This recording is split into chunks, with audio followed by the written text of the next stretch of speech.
Listen, I don't know if you've ever felt like no one understands the weight that you carry. I know at times I felt that way, right? At times, sometimes my wife even notices that I'm a little quiet, I'm a little lost in thought, right? It's like, hey, what are you thinking? What's going on? And I'm lost in several thoughts, right? Thinking about upcoming bills and payments. And I'm thinking of um, things that are going on at work. I'm thinking of things going on at church. I'm thinking of, just maybe my kids that are off to school and work. And I have so many things that we could be thinking about. But some things really weigh on us, right? Nobody really knows what you're carrying but you. Some people come into church and you say, I'm highly favored and blessed, right? But behind that smile, behind that, your Sunday look, your Sunday fit, we don't really know what you're carrying. And sometimes life puts burdens on us that are so heavy that they end up shaping the way we view the world, the way we view life, and even the way we view ourselves. Could it be a financial burden? Could it be that you're constantly pressured on paying, having to pay bills, on your debt or student loans? Anybody got student loans here? Right? Student loans. Amen. Nora's still paying student loans. My goodness. See what I mean? Maybe it's a health issue. Maybe you've had a chronic illness. Maybe you've had a physical ailment. Yesterday, my little one was jumping in the trampoline and he landed really weird. And he yelled and he was just touching his back and he was laying down. And it scared me just to see him. I'm like, oh my God, did this kid break his back? What happened? What was he trying to do over there? And I immediately ran to him and I'm like, what is going on? He had just had, he landed weird and he had the air sucked out of him. And so, he was in pain. But, sometimes those issues, those burdens, right? Or maybe the burden of caring for someone who is sick. Maybe you have someone living with you that's sick or going through illnesses or that you have to take to the hospital. You have to, treat. Maybe it's a broken relationship. Maybe it's family conflict, family drama. Maybe your marriage is going through a rough patch. Maybe you're going through some crisis. Maybe loss of friendships. Maybe it's feeling of being a failure. Oh, I should have already owned my house by now. I should have already paid off all my debt. I should have paid off my car. I should have a brand new car. I should have finished school. I should be married by now. I should, I don't know, whatever, fill in the blank. Right? Feeling that life is outpacing your dreams, your goals. Maybe it's the fear of the future. You're uncertain about what's coming, right? Who's going to win the election, and if one wins and the other wins, and I saw some people online saying, America's over.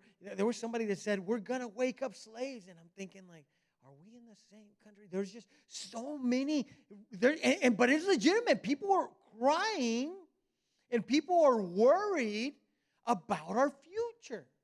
Right, about our country. And those were legitimate tears and those were legitimate freakouts and things like that. But because you have a fear of the future, you don't know what's going to happen. The war in Israel. And if you're a Christian and you read God's word and you're like, hey, is this pointing us closer to the end of times? What is happening in Israel? And why is everybody attacking Israel? What is going on with Russia? And how does Russia fit into this? What is going on in the Middle East? And then China and North Korea. So many things to be worried about. AI. Oh, my. Right? Is AI going to take our jobs? What's going to happen, right? But perhaps like the woman in our story today, you feel like people are passing you by without really realizing what you're carrying. People pass you by. And although you're smiling on the outside, you're carrying some heavy stuff on the inside. I want you to go to Luke chapter 13. And today that's where our story is. And I think that's Macy in the back. I only see her forehead. Macy, that's you. Okay. So Macy's going to put it on the screen as well. I have the NIV version. And so, and I encourage you to take notes. Guys, the statistics that I heard said that 99.9% of people that take notes at church go to heaven. Right? So if you want to be in that high percentile, take notes at church, okay? But listen, so Luke chapter 13, we find Jesus. He's teaching at a synagogue, and then this lady comes in who had been sick and bent over for 18 years, unable to straighten up. To many, she was the bent bent woman, the bent over woman. Right? I have a neighbor who suffers from, as I think it's called scoliosis, something like that, scoliosis, and so she's had multiple surgeries throughout her life. And then this last time, that she was telling us she had to have surgery, and then they leave like her back and her bones exposed, and then they come back like 3 or 4 days later, and then they finish the surgery. But that was because she was bending, and she wanted to be straightened up, and she's dealt with that for many years. And so imagine somebody like that, right? Luke chapter 13, we're going to start in verse 10. I'm going to read along, follow along with me. It says, on a Sabbath, Jesus was teaching in one of the synagogues, and the woman was there who had been crippled by a spirit for 18 years. She was bent over and could not straighten up. When Jesus saw her, he called her forward and said to her, "Woman, you are set free from your infirmity." Then he put his hand on her, and immediately she straightened up and praised God. Indignant because Jesus had healed on the Sabbath, the synagogue leader said to the people, "There are 6 days for you to work," meaning there were 6 days for you to do miracles. Why are you doing miracles on the Sabbath? Right? I was actually listening to a story of a guy that said that, even nowadays, like really religious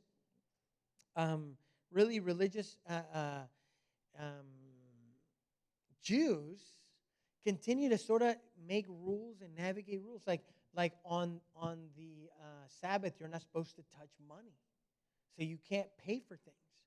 But the rule that they have is that, but if I use plastic, or if it's like Apple Pay, that's not me touching money, right?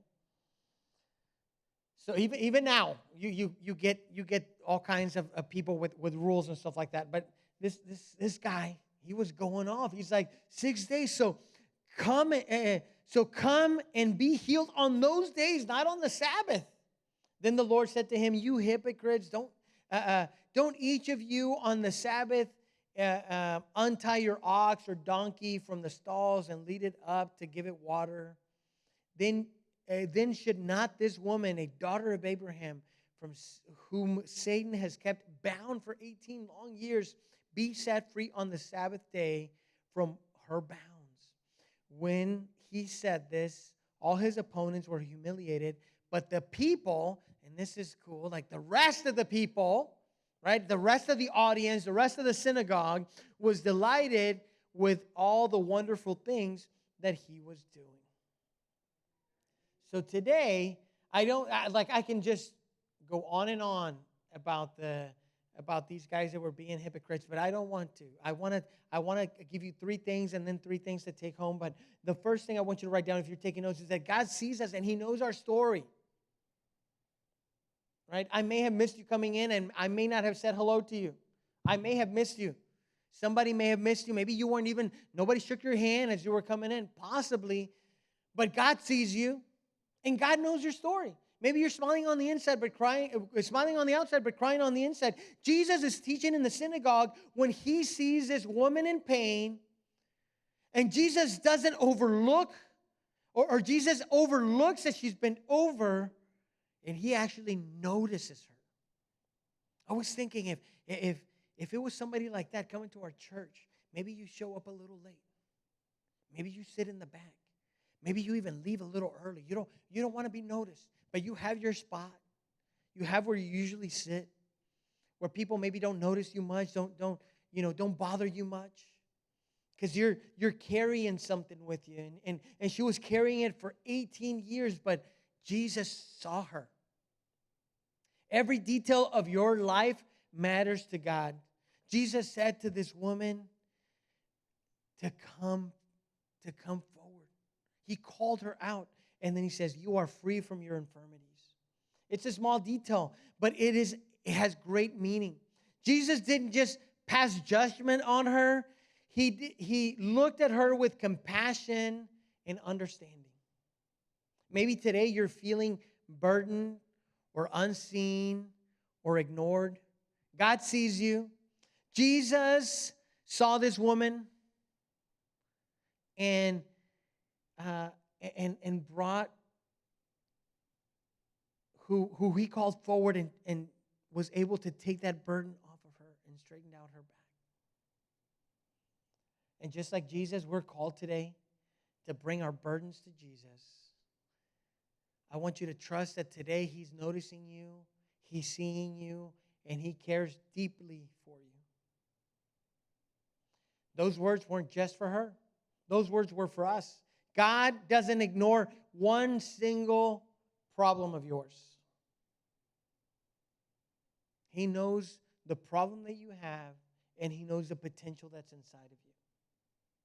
The second powerful thing that I see is that God calls us to freedom.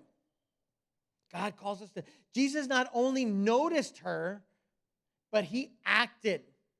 Jesus acted, and he called her forward. I want you to go back. Verse 11, I believe, says, when a woman was there, had been crippled by the spirit for 18 years, she was bent over and could not straighten up. When Jesus saw her, he called her forward, right? He called her to freedom. He calls you forward today, and he declares that we are free from our infirmities. We are free from whatever has us bent over, whatever burdens we have been carrying. Imagine 18 years of suffering, 18 years of looking down, and somebody says, oh, what a beautiful rainbow.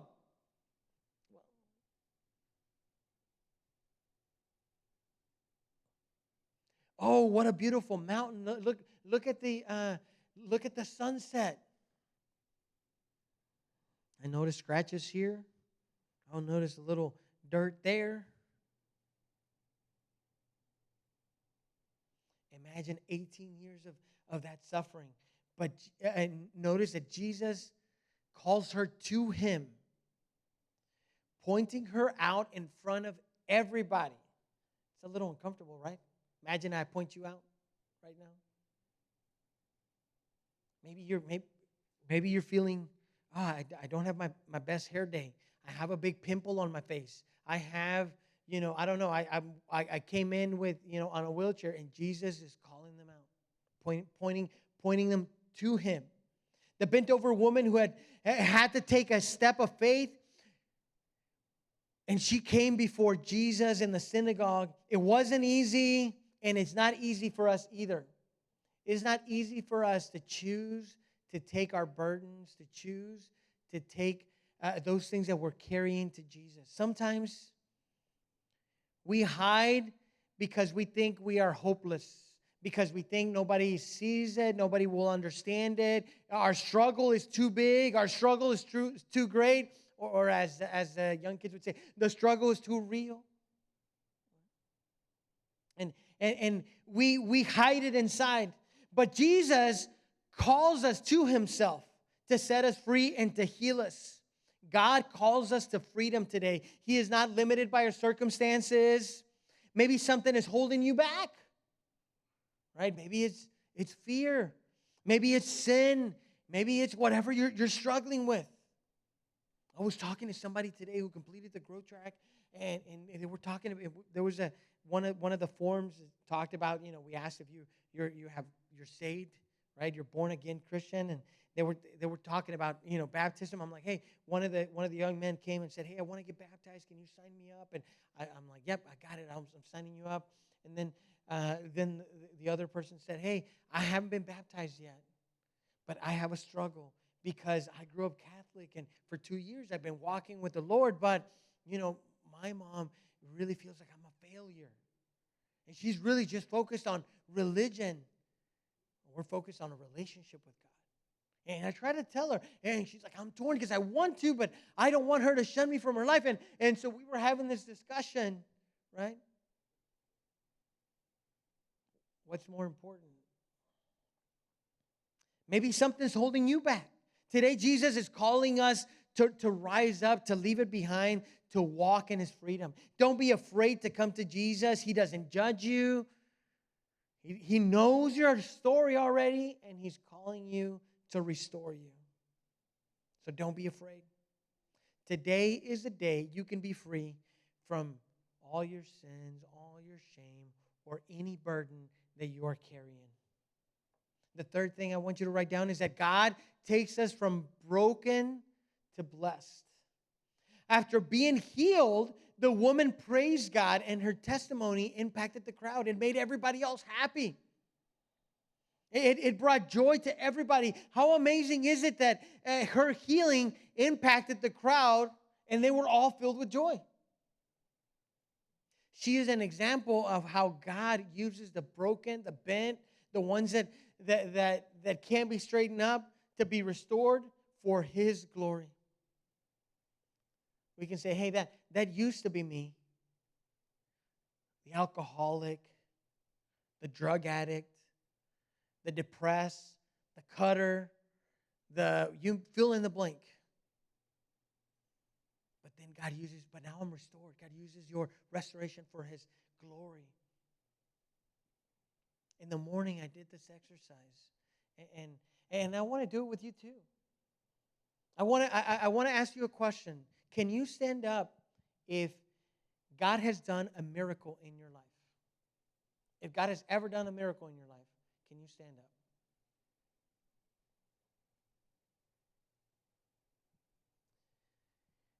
Can you stand up if you know somebody that God has done a miracle in their life? The ones stay standing, the rest stay standing. You may be seated. Almost everybody in here has been a miracle, has seen a miracle of God in themselves or on somebody else. For His glory. For His glory. When you see something crazy like that. I've seen cases with my own eyes. My father-in-law had so much cancer in him that you couldn't count it. It's like trying to count the stars. Honestly, like I saw a picture of his abdomen, and it was so much. I remember I came home and I told my wife, I'm like, you got to gather all your siblings because he's not going to make it. The doctor said he's not going to make it. I'm like, you couldn't even count him because I had taken him to the doctor. I was translating for him. And then you see that was years ago. He wasn't even supposed to make it 6 months. Man, that guy's been around for 16 years now, maybe longer. How many? 17 years, declared cancer-free since that moment. I mean, a clean bill of health, no more stains, no more cancer marks in him, like a full miracle of God. And many others, and some you know as well. God heals you not only so that you live in freedom, but so that you can bring hope to others. Like this woman, we can let God turn our struggles into our testimony. He can use our story to bring healing and freedom and hope to others. When God restores you, He wants you to be an instrument for others to experience His power. So I want to end with this. I want to end with this. So simple story. I didn't use too many other Bible verses. I gave you 3 points. But what is a takeaway? How can we apply that to our life, right? This simple story, this simple miracle, what Jesus did, how can we apply that to our lives? How can we respond to the freedom and the testimony and what we've seen God do? And there are 3 ways that we can apply this to our faith intentionally. Number 1, I will help where I can. I will help where I can. Jesus helped the woman right when and where she was. He helped her right then and there. Is there an opportunity for you to help somebody right then and there? Right? Jesus stopped to help this woman when others had ignored her. Is there sometimes that we need to stop in the middle of a workday and respond to somebody who's texted you, or call them and pray for them and be there with them? Or maybe break out of whatever routine you have. Maybe take a break at work to pray for somebody you're at school, or in your neighborhood, or in the middle of your family reunion, that God says, hey, this is, although we're having a good time and everything's great, there's a moment for prayer, right? It's a moment to talk about the good news of Jesus. Jesus stopped to help this woman when others ignored her. And we too are called to help others right where we are by doing the same, looking for our opportunities to ease the burden of others. Hey, you look a little sad. Hey, you look a little lost. You look down. How can I help you? Hey, is there any way we can help you? Can I pray for you? Can I buy you lunch? Can I, help you with your bills, etc. Number 2, I will give what I have. Right? I obviously I'm not gonna give what somebody else has. Right? I'm not gonna say, hey, Jerson, I promise that you were gonna give $100 to that lady that needs help back there. No, I need to give what I have. Right? Jesus gave what he had. He gave his love. He gave his attention. He gave his power and his presence. And we don't have to wait for everything to be perfect. God is calling us to give the love of God that's in us, the peace of God that's in us.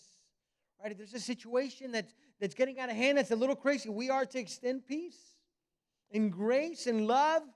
We are to extend our ear. We are to extend our hands and feet, our time, our treasure, our talent. 2 Corinthians chapter 9, verse 6 through 8. I find this interesting because this story we see here is that reaping and sowing. And let me tell you what it says. In verse 6, it says, remember this, we who sow sparingly will reap sparingly, but we who sow bountifully will also reap bountifully. So that means if you give a lot of love, you're going to receive a lot of love. Right? If you give very little, you're going to receive very little. Each of you should give as you have decided in your heart, not reluctantly or under compulsion, for God loves a cheerful giver. Right? We don't even pressure people to give here. We teach about the tithes and we teach about offerings and we make it available, easy for you. You can give online. You can give via cell. You can give in the back. We have a machine, or just, you can give cash and drop it in back there, right? And this says, we don't pressure you because we don't want you to be a grateful giver. We don't want you to be upset, and I don't want to motivate you into something maybe you don't want to do. I want you to give what God put in your heart, right? And to do it right back there, we make it easily available for you. But it says, and God is able to make all grace abound to you, so that all things at all times you will have all that you need, and that every good work will abound. Right? So here we are to give what we have.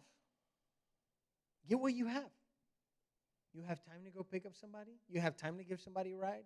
You have time to give somebody a hug. You have time to help somebody with their homework. You have time to cheer them up. You have words of affirmation you can give to somebody. You can uplift somebody. Give what you have. This past week, we got a request for our church. There was a woman that's in need close to our neighborhood, and Bridget works with the Riverside Project. You guys know about that, and so they sent us a message saying, hey, there's a lady that needs a bed, but there's another church that covered the bed.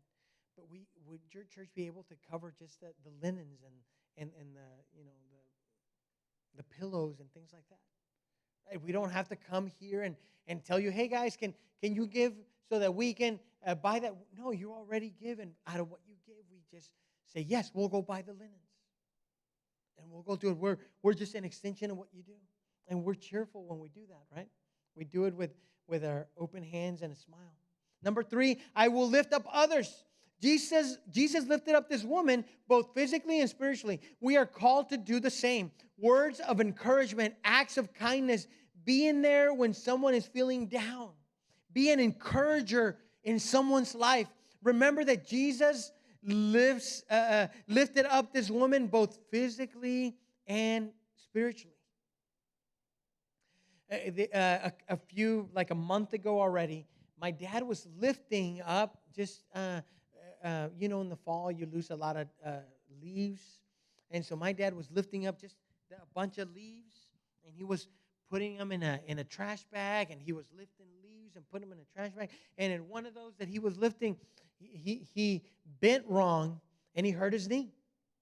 And he tells a story, and we laugh about it because he was like, it hurt so much. Like, you don't understand how much it hurt. I just about had to limp inside. And your mom was gone all day. And then I started thinking, I'm like, Dad, and could you reach your phone? Where'd you leave your phone? What if you were hungry and the bread was way up top? Right? Or in the refrigerator, something was at the top. And because he said that when my mom got there, he asked her to go buy some, to go to Goodwill and buy some, ¿cómo se dicen muletas? What? Crutches, to buy some crutches for him, right? And he's like, just so I could stand up a little bit because it hurts so much. I couldn't be on it. And I laughed, but then, I laughed about lifting things, right? And so this Monday, my son and I went to go lift weights. I'm still a little sore, right? But the first thing he said, I'm like, hey, what are we doing today? He's like, we're lifting, we're doing legs. Doing leg workout, maybe a little chest. I'm like, all right. We got there, and right away he went to a machine that, we did squats. And so he put weight on there. I'm not even going to tell you how much because it was a lot, right? And no, it wasn't. It was enough, right? So he put the weights in there, and then he went, and I don't remember how many he did because he did his sets, and I was doing my set. He did like 5 or 7, right? And then, of course, I'm dad, and the weights are there, so I got to do more, right? So I'm like, I'm going to do 10. So I did sets of 10. And then I got out. Then he went and did another set, 5 or 7. And then I went and I did my set, 10. And then he went and did his third set, right? 5 or 7. And then I went and I'm like, no, man, we got to stop because I have a cramp. Like, I really do have a cramp. And then he laughed and he's like, oh, man, look, we didn't stretch. And I'm like, no, we didn't, right?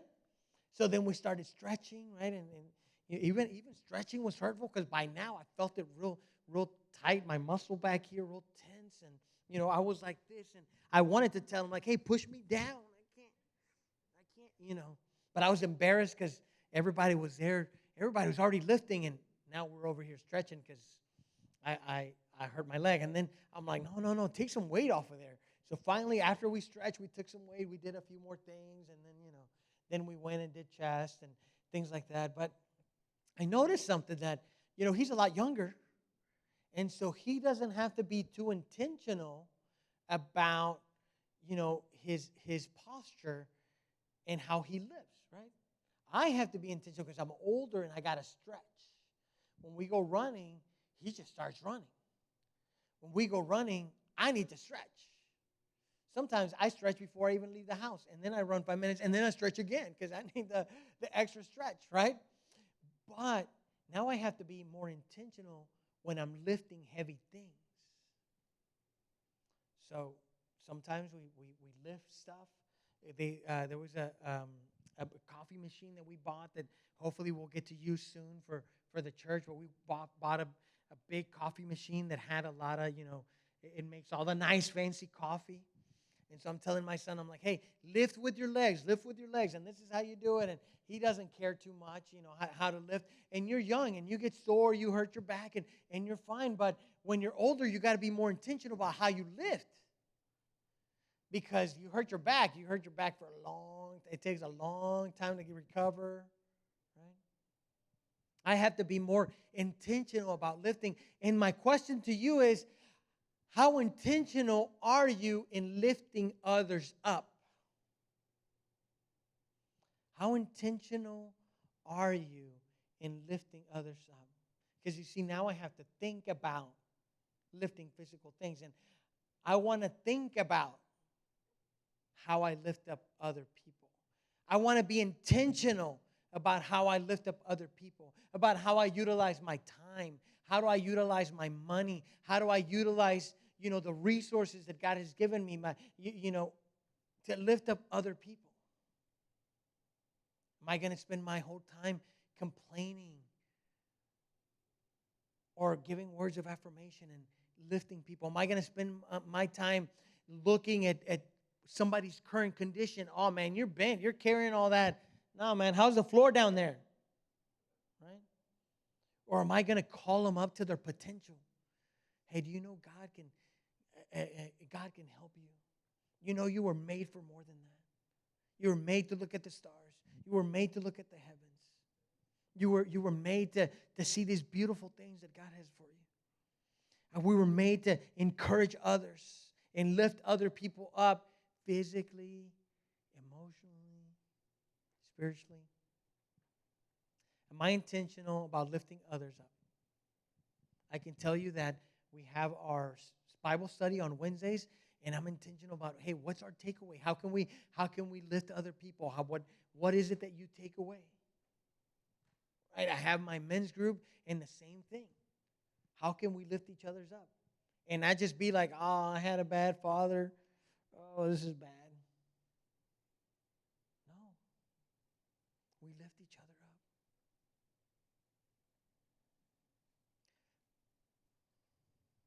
The story in Luke chapter 13 reminds us that we are seen, loved, and called to live in freedom.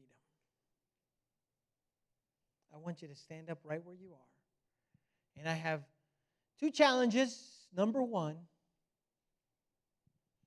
if you're with me, and Ebed, we don't have the piano, so if you can look up the song that they played earlier today, and it's better if we just, yeah. But listen, I have challenges for you. Today, for the people that are burdened, today God is calling you to lay down your burdens at His feet. I can't imagine what you're going through, and everybody's going through different things. Imagine how your life would be if you stopped carrying all that weight. If you stop carrying all that stress, all those burdens, all those things, and maybe it's been a week, maybe it's been weeks, maybe it's been months, or like this lady, maybe it's been years that you've been carrying, that somebody called you unworthy and ugly, that somebody, just disrespected you, that somebody treated you wrong, somebody abused you. Maybe it was something else. Maybe it's the burden of finances. Maybe it's the burden of relationships. God wants to transform you today by His love and His power. Would you dare to come close to God today, knowing that God not only sees you, but He sees your burden? And if that's you, I'd like you to stand to the front. We don't normally come and pray at the front, but just like Jesus called her out, I'm calling you out. Would you take that step like she did? Of coming to the altar to lay down your burdens at His feet. If that's you today, I welcome you to come to the front.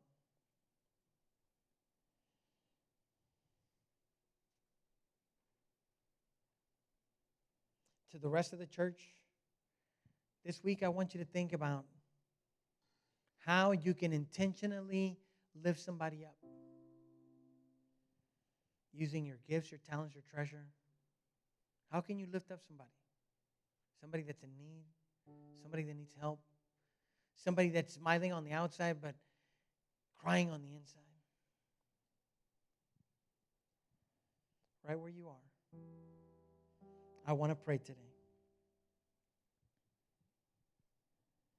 And I want you to mention God's burdens in your prayer today. I want you to mention your burdens and say, Lord, I give you the burden of this illness. I've been struggling. I've been having this pain. I've been having this illness. Lord, I give you the burden of relationship. I've been struggling with my kids. I've been struggling with my significant other. I've been struggling with this relationship, my friend, somebody that wouldn't talk to me when we were, kids, when we got in a fight, whatever it may be. What is your burden today? Let's name it and drop it at His feet. Dear Heavenly Father, thank you for your word. And Jesus, just like you did back then, you continue to do miracles now. And you did miracles. We just saw a testimony of the miracles in our lives. Most of the congregation stood up and saw and has seen miracles in their lives or in the lives of others. Lord, those unexplainable things that you do just because you are powerful and to glorify your name. Lord, I thank you because you continue to do great work. You continue to do miracles. You continue to take away burdens. You continue to transform families and people and lift them up and lift us up straight. Lord, so whatever burdens we've been carrying today, we leave them at your altar. We leave them at your feet. Lord, some of us have been carrying a burden for a week, for months.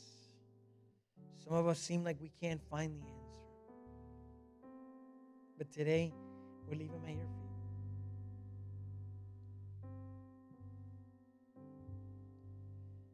Sing this song with us. It says, levanto mis manos,